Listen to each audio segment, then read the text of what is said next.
మనము ఇంకా తెలంగాణ వచ్చి 10 సంవత్సరాలు అవుతుంది సార్. ఇంకా జై తెలంగాణ ఇంకేం సార్?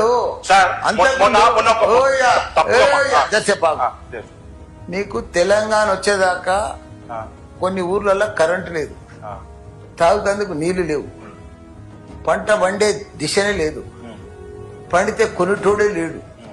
ఒక గురుకుల పాఠశాలలు 10-15 ఉండే, 20-100 ఉండే. కేసీఆర్ వచ్చినాకనే, తెలంగాణ వచ్చినాకనే ఒక 1000 గురుకుల పాఠశాలలు పెట్టాడు.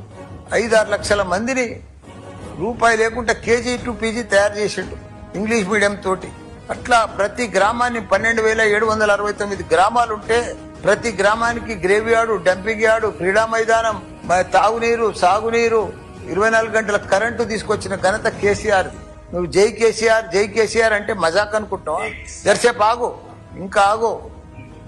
మన దగ్గర కేటీఆర్ రాకమందుకు 3 లక్షల మంది ఉద్యోగులు ఉండ్రి ఐటీ. ఇవాళ వాళ్ళు ఉన్నప్పుడు 9 లక్షల మంది ఉద్యోగాలకు తీసుకుపోయారు. కేటీఆర్ ఓన్లీ ఇండియాలో బెస్ట్ ఐటీ మినిస్టర్ ఆయన్ని. ఎందుకంటే ప్రపంచంలో దావుసు పోయిండు, ప్రపంచమంతా తిరిగిండ్రు.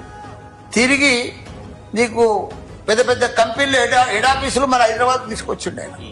ఇదంతా అంతకుముందు ఏడుండే ఇవన్నీ కంపెనీలు మన దగ్గరకు వచ్చినాయి. తెలంగాణ ఉండేనా?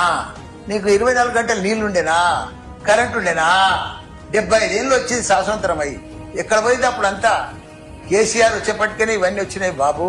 యాది పెట్టుకో, నువ్వు ఇవాళ ఇంత రువాతో మాట్లాడుతున్నావు కూడా కేసీఆర్ తోటి. కేసీఆర్ వచ్చేపట్టుకనే అంత పవర్ వచ్చింది, అంత ఇండిపెండెంట్ వచ్చింది.